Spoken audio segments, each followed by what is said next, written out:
ముఖ్యంగా ఇప్పుడు గ్రహణం రాత్రి 9:30కి ఆ టైంకి స్టార్ట్ అవుతుందని హ్మ్. అన్నారు కదా! సో, అసలు ఈ గ్రహణం ఎంతసేపు ఉంటుంది? ఏ చెప్తా. టైంకి అది కంప్లీట్ అయిపోతుంది?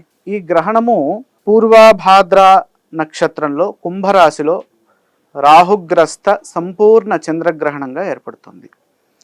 చంద్రగ్రహణము మొదలు రాత్రి 9:55. ఇదెప్పుడు సెప్టెంబర్ 7వ తారీఖు హ్మ్. 2025 రాత్రి రాత్రి 9:30 9:55 నిమిషాలకి 9:55 నిమిషాలు. ప్రారంభమవుతుంది. హ్మ్.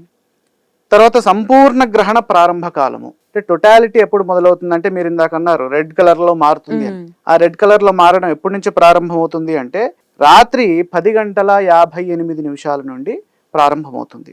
అలాగే గ్రహణ మధ్యకాలం మిడ్ ఆఫ్ ఎక్లిప్స్ రాత్రి 11:41. సంపూర్ణ చంద్రగ్రహణ అంత్యకాలం టోటాలిటీ పూర్తయ్యేటటువంటి సమయము రాత్రి 12:24. చంద్రగ్రహణ సమాప్తము రాత్రి 1:26. ఈ గ్రహణము ఎవరెవరికి మేలు చేస్తుంది, ఎవరెవరికి కీడు చేస్తుంది అన్న విషయాన్ని చూస్తే ధనుస్సు, కన్య, వృషభ, మేషరాశులకి శుభ ఫలితాన్నిస్తోంది. మకర, తుల, సింహ, మిథున రాశులకు మధ్యమ ఫలితము. కుంభ, వృశ్చిక, కర్కాటక, మీన రాశులకు అశుభ ఫలితాన్ని ఇది సూచిస్తోంది. శాస్త్రంలో మనకి ఏం చెప్పారు ఇదే విషయాన్ని అంటే త్రిషడ్ దశాయోపగతం నరాణం శుభప్రదం స్యాత్ గ్రహణం రవీంద్వయోహో. ఈ సూర్యచంద్రుల గ్రహణ సందర్భంలో మన జన్మరాశి నుండి 3వ రాశి త్రిషడ్ దశ ఆయ ఉపగతానాం అంటే 3, 6, 10, 11 ఈ స్థానాల్లో గనక మన జన్మరాశి నుండి గ్రహణం ఏర్పడితే మంచిది.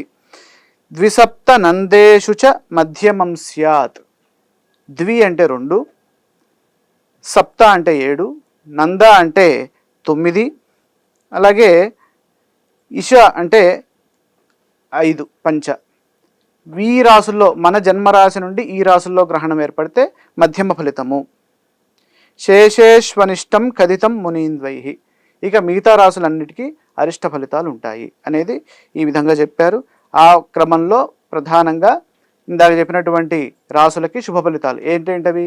ధనుస్సు, కన్య, వృషభం, మేషం. మేషరాశికి లాభస్థానంలో ఏర్పడుతుంది. ఏ పని చేసినా అనుకూలమైనటువంటి మేషరాశి వారికి లాభస్థానంలో గ్రహణం ఏర్పడుతుంది కాబట్టి ఏ పని చేసినా అనుకూలమైనటువంటి ఫలితాలు సిద్ధిస్తాయి. అలాగే దశమ స్థానంలో ఈ వృషభ రాశి వారికి ఏర్పడుతుంది కాబట్టి దశమం అంటే కర్మస్థానం. కర్మస్థానం అంటే ఉద్యోగము మొదలైనటువంటి విషయాలన్నీ అక్కడే వస్తాయి. ఈ వృత్తి ఉద్యోగ వ్యాపారాల్లో అనుకూల ఫలితాలు వృషభ రాశి వారికి ఉంటాయి. అదేవిధంగా తృతీయ స్థానం అంటే ధనుస్సు రాశి వారికి 3వ రాశి అవుతుంది. సాహసోపేతమైనటువంటి కార్యాలు సిద్ధిస్తాయి వారికి. అలాగే ఇక కన్యారాశి వారికి కన్యారాశి శత్రు రోగ రుణస్థానంలో గ్రహణం ఏర్పడుతుంది కాబట్టి శత్రువులు, రోగాలు, రుణాలు వీటిపైన మంచి విజయము తర్వాత మంచి ఫలితాలు సాధిస్తారు అనేది దాని సారాంశం. గురువుగారు ఇప్పుడు ఈ గ్రహణానికి ఉన్న అంటే మనం ఇంకో ఆస్పెక్ట్ లో కూడా చూసుకున్నట్టయితే ఇప్పుడు వినాయక నిమజ్జనం అనేది అయితే వస్తుంది. సాధారణంగా కొంతమంది నిమజ్జనం 5 రోజులకి చేస్తారు, కొంతమంది 7 రోజులకు చేస్తారు, కొంతమంది 9 రోజులకు చేస్తారు. సో ఇప్పుడు వస్తున్నటువంటి చంద్రగ్రహణం 7వ తారీఖు వస్తుంది కాబట్టి నిమజ్జనం అనేది ఇది గ్రహణానికి ముందు చేస్తే మంచిదా, తర్వాత చేస్తే మంచిదా? ఈ వినాయక నిమజ్జన సందర్భంలో ఈ వినాయక నవరాత్రులు ఈ నవరాత్రుల్లో బేసి రోజుల్లో మనం వినాయకుడికి ఉద్వాసన చెప్పి నిమజ్జన చేయడం అనేది ఒక సాంప్రదాయం. అంటే 1వ రోజు కానీ, 3వ రోజు కానీ, 5వ రోజు కానీ, 7వ రోజు కానీ, 9వ రోజు కానీ నిమజ్జన కార్యక్రమాలు చేయొచ్చు. ఈ సందర్భంలో ఎప్పుడైతే గ్రహణం వస్తుందో గ్రహణము వచ్చేంత వరకు ఈ విగ్రహాలను ఉంచకుండా గ్రహణము రాకముందే వినాయక నిమజ్జనం చేయడము శ్రేయస్సునిస్తుంది. కారణం ఏంటంటే ఇక్కడ నిమజ్జన సందర్భంలో మనం ఉద్వాసన చెప్పాలిగా వినాయకుడికి, పూజ చేయాలి. కానీ గ్రహణ సందర్భంలో చేయకూడదు, పూజ చేయకూడదు, ఏమి చేయకూడదు, పూజాధికాలు. అందుకనే మీకు గ్రహణ సందర్భంలో ఆలయాలన్నీ మూసేస్తారు. మనం కూడా ఇంట్లో దర్భలు వేస్తాం. అవును. ఎందుకు? ఆ సందర్భంలో పూజలు చేయకుండా ధ్యానానికి ఎక్కువగా విలువనివ్వాలి, పితృదేవత ఆరాధన ఎక్కువగా చేయాలి. అంటే ఆ సందర్భంలో శ్రాద్ధాదులు కూడా పెట్టమని శాస్త్రం చెబుతోంది. కాబట్టి అలాగే సచేల స్నానం అంటే ఏవైతే బట్టలు కట్టుకుంటామో ఆ బట్టల మీదనే తలారా స్నానం చేయాలి. అలా స్నానం చేసిన తర్వాత ఆ బట్టల్ని విడిచివేయాలి. ఇలా మనకి కొన్ని ధర్మశాస్త్రాలు శాస్త్రం చెప్పింది. కాబట్టి ఈ సందర్భం లోపల వినాయక నిమజ్జన సందర్భంలో గ్రహణానికి ముందే అంటే గ్రహణం ప్రారంభం కాకముందే ముందు రోజే చేసేయడం ఉత్తమ ఫలితాన్ని ఇస్తుంది. అంటే ఇప్పుడు ముందు గ్రహణం ముందు చేయొచ్చు అంటే శుభ ఫలితాలు ఇస్తుంది అని చెప్పి, కొంతమంది ఏంటంటే గ్రహణం తర్వాత చేయొచ్చు కదా, అంటే గ్రహణం రోజు చేయకుండా గ్రహణం తర్వాత చేయొచ్చేమో అని కొంతమంది మూర్తులను అలానే ఉంచే అవకాశాలు కూడా ఉన్నాయి. సో అలా చేయడం వల్ల ఎలాంటి ప్రభావాలు చూపెడుతుంది? సహజంగా అమ్మ ప్రధానంగా మనము గ్రహణము ప్రారంభము అయిన దగ్గర నుంచి గ్రహణ శూల అనేది ఉంటుంది.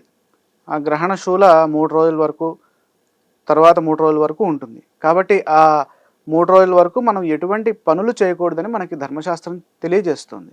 కాబట్టి సహజంగా గ్రహణం పూర్తయిన తర్వాత చేయడం అంత శ్రేయస్సునివ్వదు.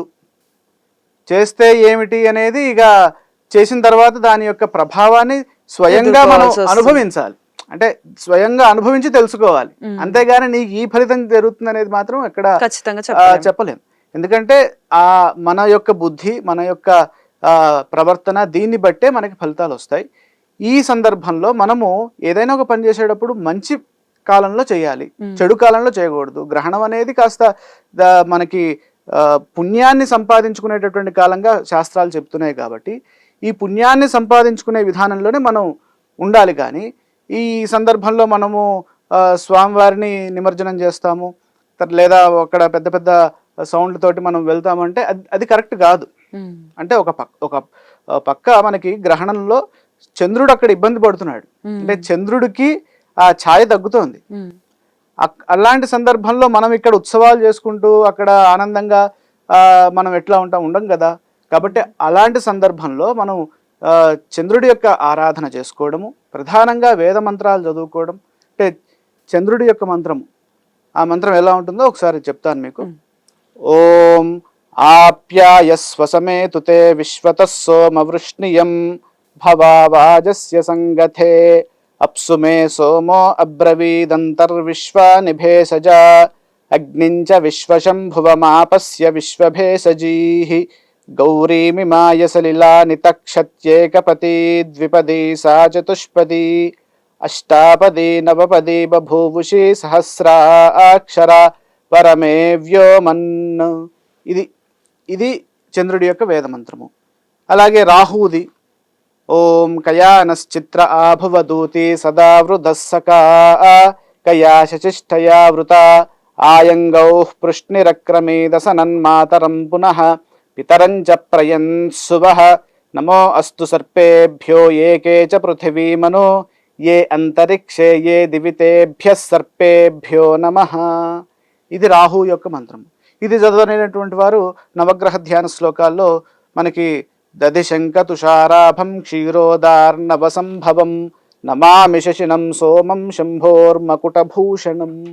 అలాగే అర్ధకాయం మహావీరం చంద్రాదిత్య విమర్దనం సింహికా గర్భ సంభూతం తం రాహుం ప్రణమామ్యహం.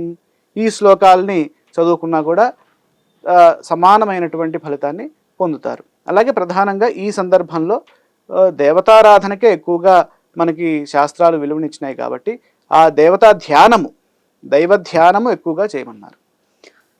ఎప్పుడైనా ఎక్కడైనా మీ చేతిలోనే వార్తా ప్రపంచం, మీ మొబైల్లో, మీ కంప్యూటర్లో, మీ టీవీలో. సాక్షి టీవీ డిజిటల్ ప్రసారాల కోసం లాగిన్ అవ్వండి www.youtube.com/సాక్షి టీవీ. సబ్స్క్రైబ్ సాక్షి టీవీ యూట్యూబ్ ఛానల్.